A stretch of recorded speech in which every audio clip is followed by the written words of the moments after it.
आता राज्यामध्ये स्थानिक स्वराज संस्थाच्या निवडणुका सुरू आहे आणि शेवटच्या टप्प्यामध्ये प्रचार फेरी होत आहे आणि मी विदर्भ, मराठवाडा, पश्चिम महाराष्ट्र दौऱ्यावर आहे.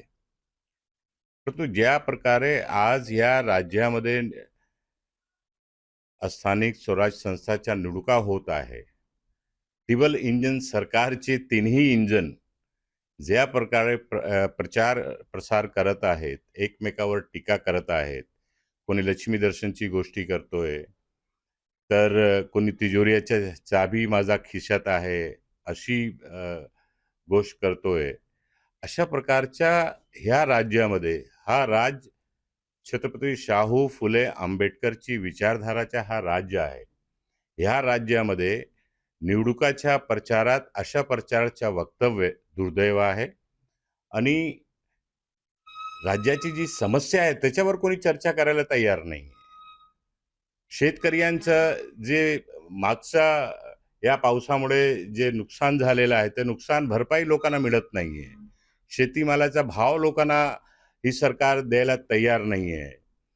उलट बाकीचे जे त्यांनी पुढच्या गेल्या विधानसभाच्या निवडणुकामध्ये जे आश्वासन दिला होता लाडकी बहिणीच्या नावाखाली मदत करण्याचा, 2100 रुपये कुठे आहेत त्याच्यावर बोलायला तयार नाही आहेत.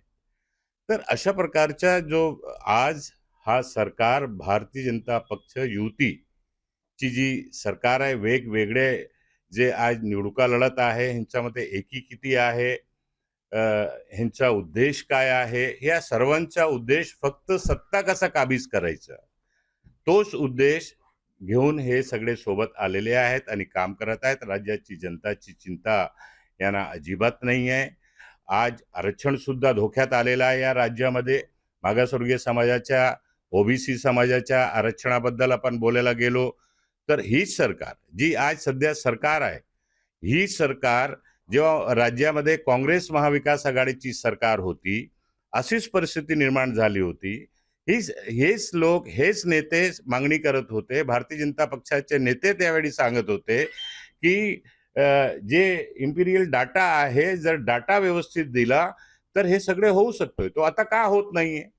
केंद्रामध्ये यांची सरकार आहे, राज्यामध्ये टिबल इंजनची सरकार आहे.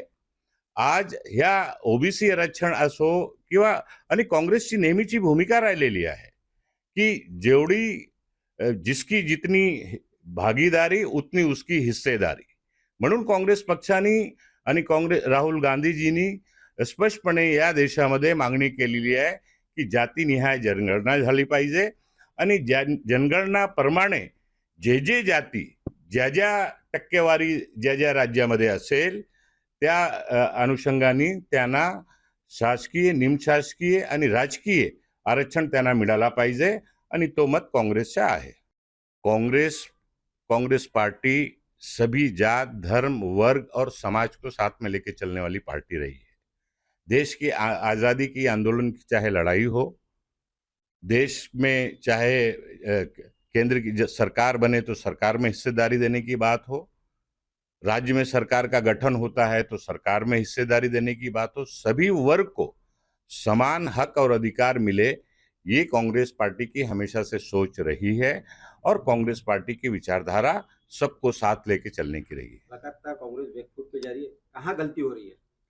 देश में जिस तरह से भ्रष्टाचार का बोलबाला है, सत्ता का दुरुपयोग जिस तरह से हो रहा है, सारी एजेंसियां सरकार की प्रवक्ता बन के काम कर रही हैं, ये उसका नतीजा है. आपने देखा कि पिछले चाहे हरियाणा का चुनाव हो, महाराष्ट्र का विधानसभा का चुनाव हो और पिछले दिनों हुए बिहार के विधानसभा का चुनाव हो, सभी चुनाव में वोट चोरी साफ तौर पर दिखाई दे रही है कि किस तरह से वोट चोरी हो रही है और वोट चोरी करके और सरकारी संस्थाओं का दुरुपयोग करके, काले धन का उपयोग करके भारतीय जनता पार्टी सभी जगह पे सरकार बना रही है. यानी विपक्ष कमजोर चल रहा है, ये मान लें हम?